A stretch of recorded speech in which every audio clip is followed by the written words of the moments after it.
I live on a reservation in South Dakota called Pine Ridge.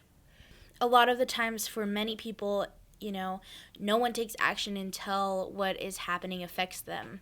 And ever since I was young, being Indigenous, these sort of atrocities have affected me.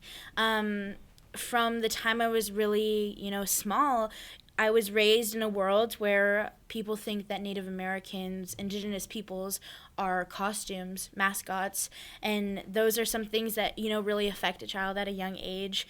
And just the way that I was brought up with my parents, I was always taught that being Indigenous, being Lakota, meant that, we had an obligation to protect the lands and the waters that our ancestors fought and died for. There's still a pipeline in the ground. And the people in Standing Rock living there every day and drinking the water from the tap, using it to bathe their children, that might not be a possibility any longer within the next few months.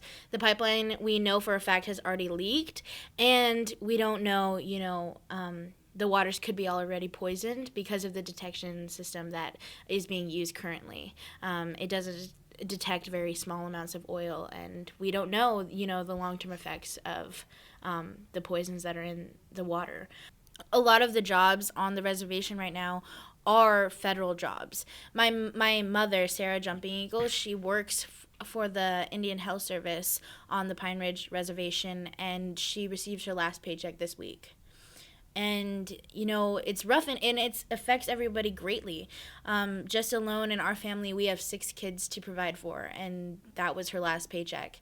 And, we're one of the lucky ones where we have enough money right now to be able to support ourselves for a little while. But there are people on the reservation who aren't that lucky, and, it's going to start getting pretty hard. And not to say that it wasn't hard before, but things are going to get, people could die because of the shutdown.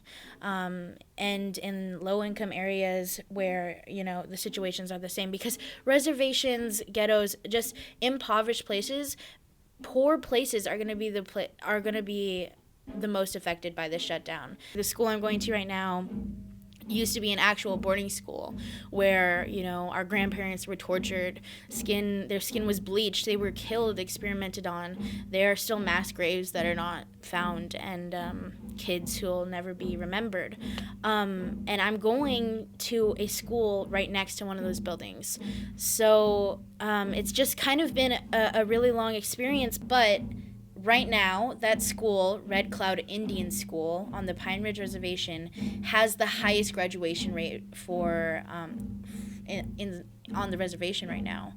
And so that's the only reason I'm going there, because it has the best extracurriculars and the best place for me to be able to learn right now.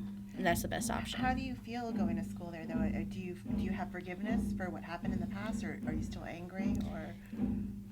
I don't have forgiveness, but I think that,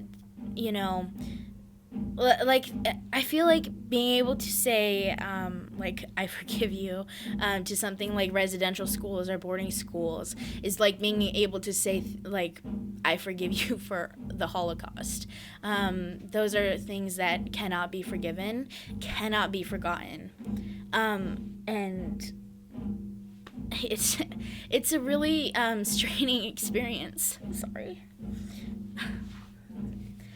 But I do want to just take steps to make it better and to make that place a place that we can remember and honor the kids that were there.